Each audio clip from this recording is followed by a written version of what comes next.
Grabe, ang lawak, no? Sobrang haba nung simbahang ito. Nakakatuwa. Tsaka nakakamangha. Sobrang laki.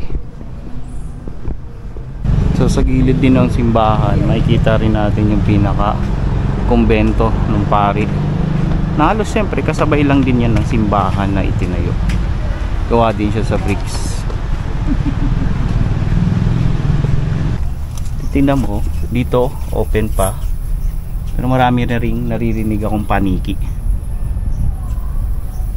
Marcos birthplace. So gawa rin sa bricks, pati mga kapis yung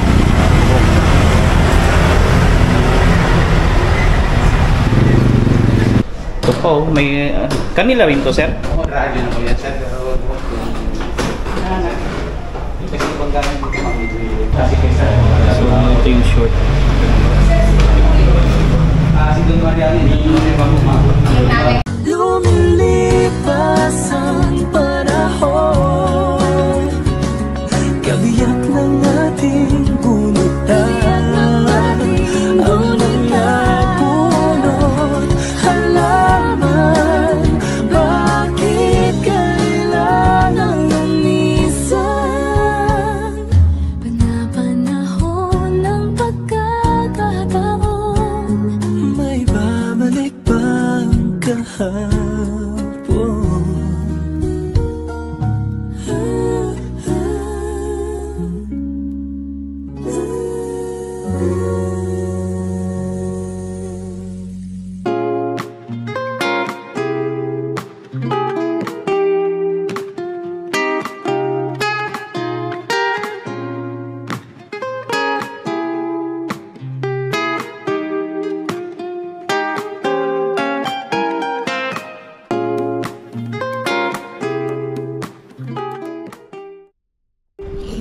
So, simbahan ng Sarat.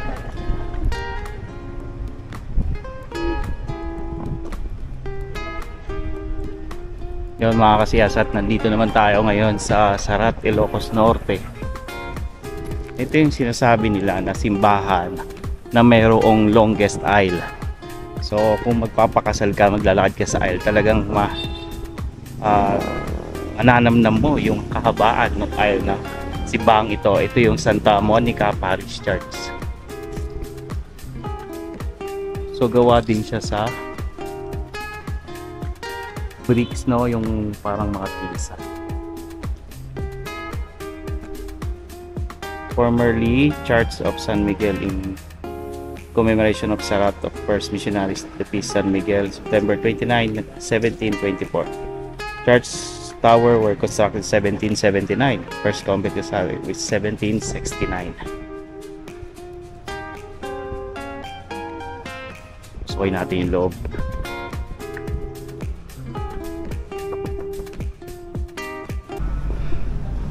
Mga kasiyasat, hindi nga siya nagbibiro. Akala ko maiksi lang. Imagine, no? Ilang libong tao rin ang makakapunta rito.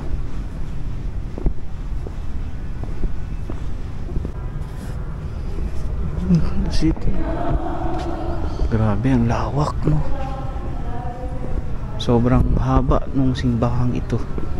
Nakakatuwa. Tsaka nakakamangha. Sobrang laki.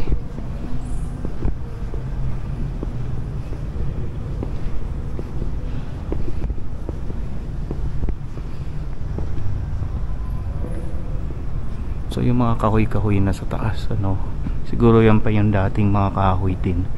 Kasi yung iba nakikita ko parang troso, mga bilog pa. So ito yung kanilang altar, napakalaki rin. Imagine, oh, tingnan mo mga kasiyasat yung pintuan na pinasok ko. So parang nasa 200 meters siya. Ang layo, around 200 to 300 meters.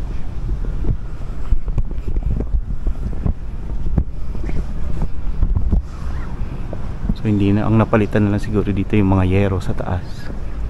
But yung mga kapis na bintana is intact pa. Kasama rin yung mga bricks na yan. Bricks yan mga kasiyasat, nakikita natin.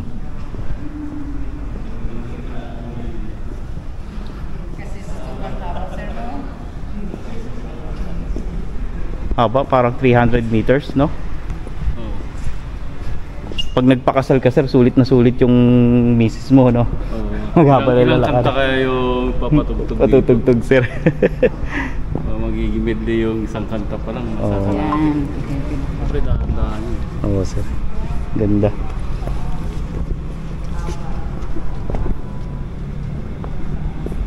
Tayo sa tower.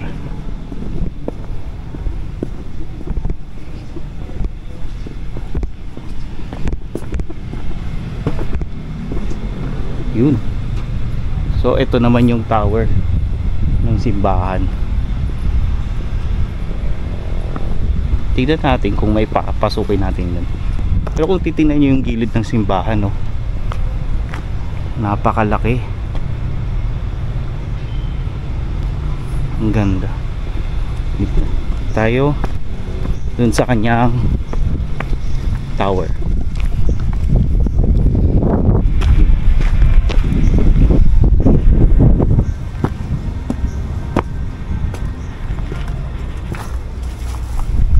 So ito yung kanyang tower.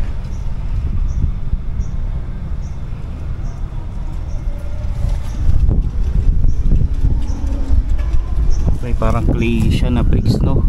Pero matigas. Titingnan mo, dito open pa. Pero marami na ring naririnig akong paniki. So tingnan lang natin.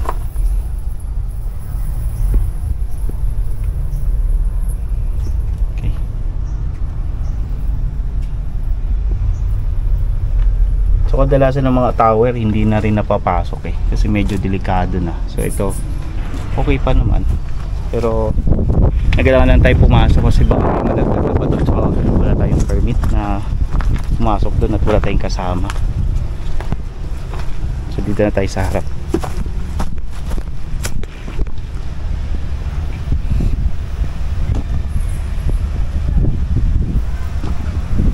Ayun, sabi na maraming ang paniki. So may hagdan nga siya. Pinasok natin, may hagdan din pala siya. Makakatungtong pa doon sa taas. Pero medyo delikado lang siguro. Bilang respeto na lang, huwag na lang natin puntahan.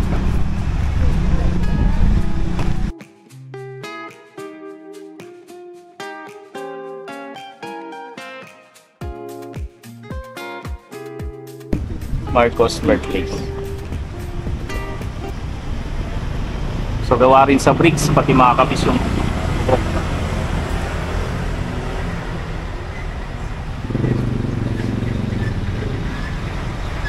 so malapit lang to. Pagkatapos natin dun sa simbahan, mga parang wala pang 1 kilometer.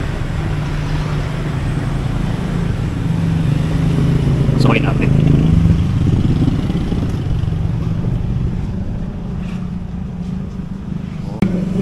Yung birthplace po ni President Marcos po. Ha? Yung birthplace po ni President Marcos Sr. po. Hindi ko siya na pinanganak. Birthplace niya po ito. Ito po si... Bahay din nila ito. Bahay ito ng Intralin side, sir. Sa mother side na po ito, sir. Ah, sa mother side niya. Opo. So dito pinanganak siya. Ito siya pinanganak, then after 8 years, lumipat na po sila sa Batak po, sir. Sa Batak. Opo. So lahat ng parte original pa, sir? Yung structure, sir, ganun pa rin, sir. Pero yung ibang kahoy dito napalitan na, sir. Pero karamihan po, original pa rin po, sir. Kaya yung mga poste niyan, yung pa rin Oo. mga dati, sir. So ilang taon na to, sir? Siguro to bahay pa ito ng magulang pa ni Doña Josefa po eh. Ah, Doña Josefa pa. Pero nung 1977 po, sir, na-restore po itong bahay. Na-restore na. Galing. Thank you, sir. So pati itong mga tiles, no? Itong tiles, sir, 1977 na lang po siya, sir. Kasi yung bahay po nung dati, yung sa taas po is, sa baba, yung ginagamit na stock room po, sir, nung dati. Ah, stock room. Pero sa mga palay, no? Yung ganun po, sir, yung typical na bahay no panahon po. So pero tinayo siya 1977? No, sir. Baka dandan daw kasi bahay pa ito ng magulang pa ni Doña Josefa po. Okay. Pero nung 77 lang po siya inayos po. Kayo po si Sir Alan po, sir. Alan. Yeah. Thank you, sir. So pwede umakyat, sir? Pwede po, sir. Bali, ito po yung birthplace po ni President Marcos Sr. po. Birthplace ni Marcos Sr. Sa mother side niya po, President Marcos Sr.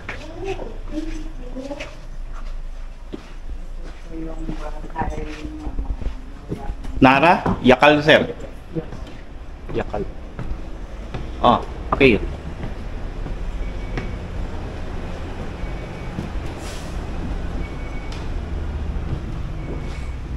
Wow. Ilocano family.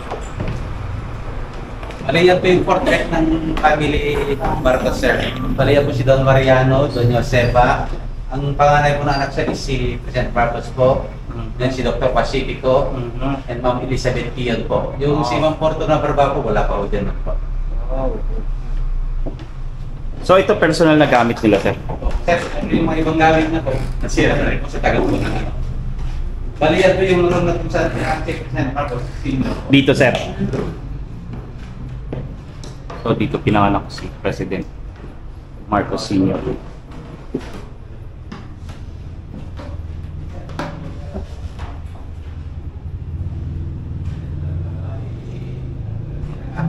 Wait lang, para ano?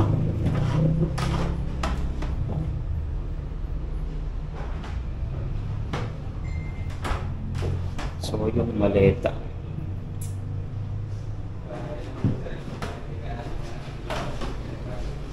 Ito yung pinakasal.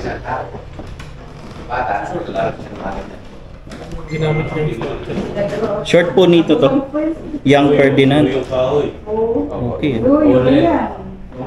So ginamit niya nung baby pa, no? 1970s.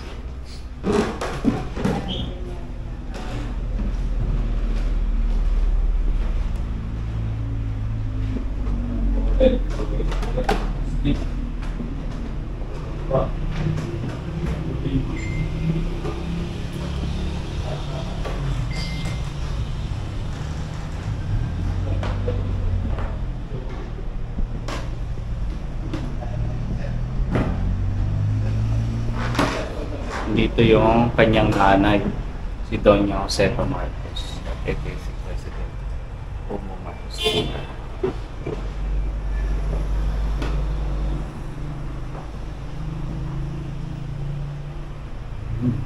Piruin nyo dito lumaki. Ipinanganak si President Marcos Sr. So kailan lang po namatay si Doña Josefa, sir? Bali 1986 po, sir. Ah, Hindi, mas nauna si Wikong pala si President Marcos. nauna si President Marcos. 1989 po, Oo nga. 1986. Sinong presidente si Ma'am Cory po, namatay na si presidente po, sumulat si Don Josefa kay Ma'am Cory po, pero hindi po napagbigyan na iwi yung bangkay po niya po. Mhm. So, tawag dyan, sir? Sungka. Ay, itong butaka ko. O, butaka. Butaka. Butaka chair. Ito yung mga bintana, urig pa yan, sir, Yes nakapis po, sir, pero talaga. yung glass, sir, yun na lang po yung Nilagay niyo. Medyo na Ito po, may... kanila rin to, sir? radyo na po yan, sir.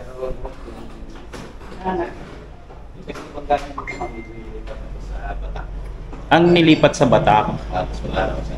Hindi dito na bando na rin ang bahay ko. Na-abandon din. Saka lang ito na-restore nung halos matingnan yun. Naabutan ko pa itong tinalo. Lahat ng mga show, mamay na effort. Yes, sir. Yung dating bahay, sir. Kanino mga damit to, sir? Yung... Yun yung sir po yan. Doctor of Education. Ang dami niya rin pala pinag-aralan, ano? Si Don Josefa po. Oo nga. Doctor of Social Work. Doctor of Philosophy. Napakadami pa palang memorabilia rito. Doña Josefa. Siya yung lola ni President Bongbong Marcos Jr. ngayon. Gara, no? Bali dito na din po lumaki si President Senior po. Halos dito lang siya nag-grade 1, ma'am. Then after po ng grade 1, lumipat na po sila sa... Ng Batak.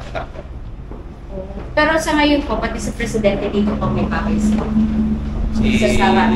Ito lang po, ma'am. Pero yung dating bahay po natin ni Ma'am Irene po sa Charles nung kinasal po siya, ito yung ginawa na po ng presidente po yung munisipyo. Ayan na yung munisipyo po. Opo.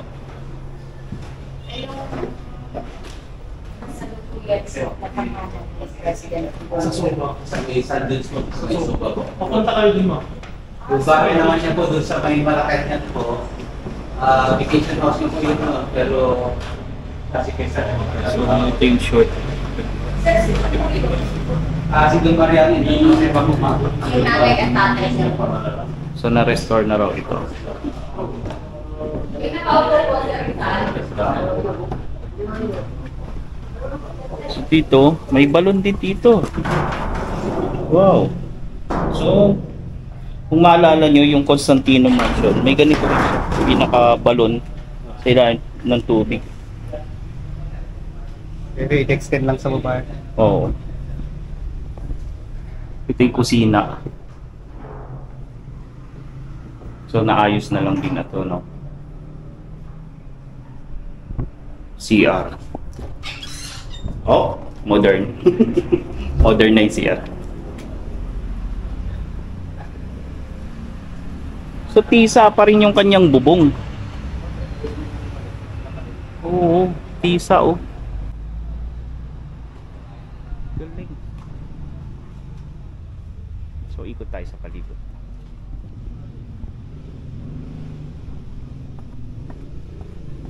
So, inalagaan, ano? Maganda. Ayun. Ito yung pinakababa.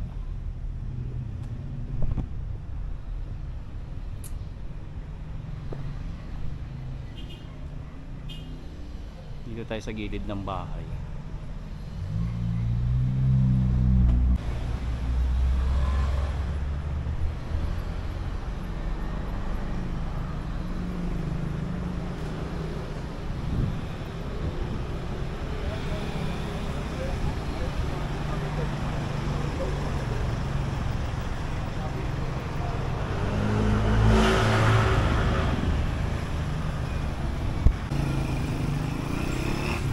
Alright, so yun mga kasiyasat, maraming salamat sa inyong pagsama sa akin dito sa Sarat, Ilocos Norte. At nakita